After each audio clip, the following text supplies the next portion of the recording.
So which is your favorite moment for your character in the first two seasons where where you're like, you know what, this is a great scene? It could be a good line, good funny line. It could be a laugh line. It could be a line that that is the exact opposite or scene or what have you. Which one is that for you? In season one, I really liked the roast where I think it's episode 7 where he roasts the players.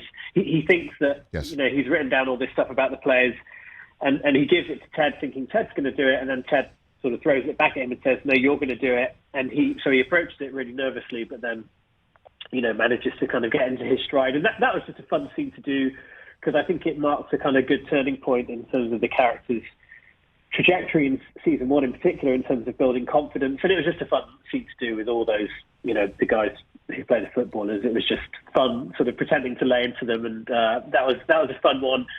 And then I guess, even though it wasn't particularly nice to perform, the final scene between Ted and Nate, in fact, the only scene purely between Ted and Nate in season 2 is where he massively lays into him in episode 12 in the season finale. And, he just tells him that he feels abandoned and that that Ted's let him down. He really lays into him, and it's quite painful to do. And Jason is so brilliant, and it felt very real as well. It felt kind of quite raw. We talked about it for a long, long time, and I knew that it was kind of coming for a long time while we were filming season 2, that it was all going to be kind of building towards this point.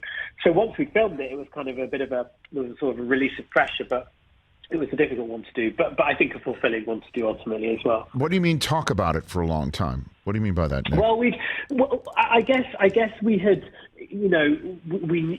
I knew that scene, that there was going to be this outburst between Nate and Ted at some point, but I knew that it didn't come till season 12. So often there were so many kind of moments in season 2 where Nate would give Ted a look, or there'd be something unspoken between them.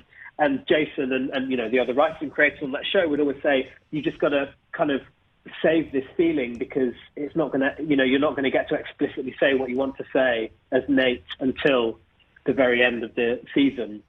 But we have to sort of show this mounting pressure.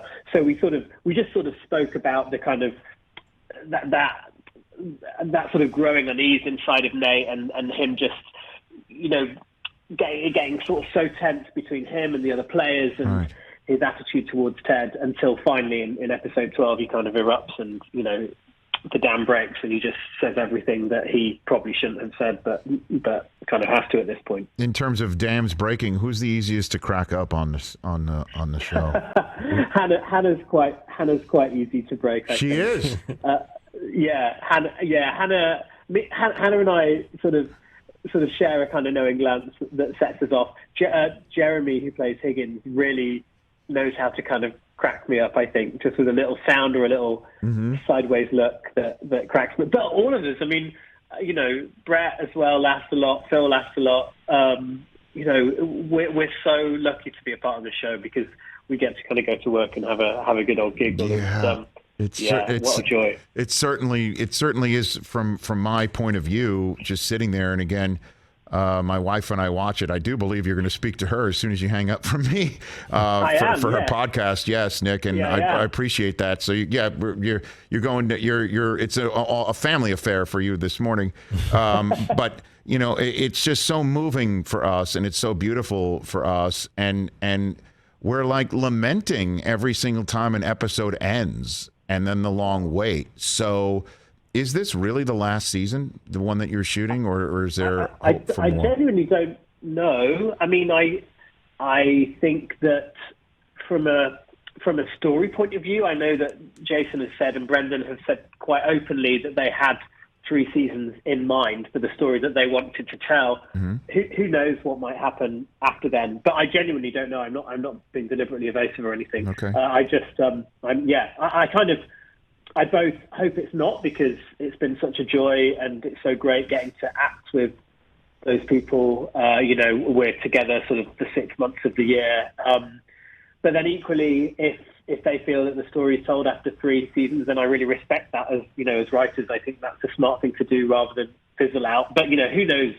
Let's see. And then obviously, you know, there's other projects for you to do in your career, and Intelligence is seen right here on Peacock. We're on Peacock right now, you know, with you and David Schwimmer, and you know, and my wife and I were also huge fans of Game of Thrones. And did you know right away that Hannah Waddingham was the Shame nun? I did. You did know that? Know that was Took me a long time to realize that. That was a huge epiphany for my wife and I. That must have been huge, because it's a great, that's such a great iconic kind of moment in Game of Thrones as well. So having that moment must have been fun for you and your wife, because it's a big one. We're like, oh my God, how can that be the same person, an actress? And then she sings in the karaoke episode, and it's incredible. She's remarkable. You know, well, she's phenomenal. Well, I mean, Hannah, you know, Hannah was brought up, you know, that was her bread and butter, you know, for years and years doing, you know, incredible musical theatre. And she has. I mean, she's just got the most phenomenal voice. It's so great that, you know, we get to kind of see that, not just at that in the karaoke scene, but in the funeral scene in season 2 when she sings the Rick Astley.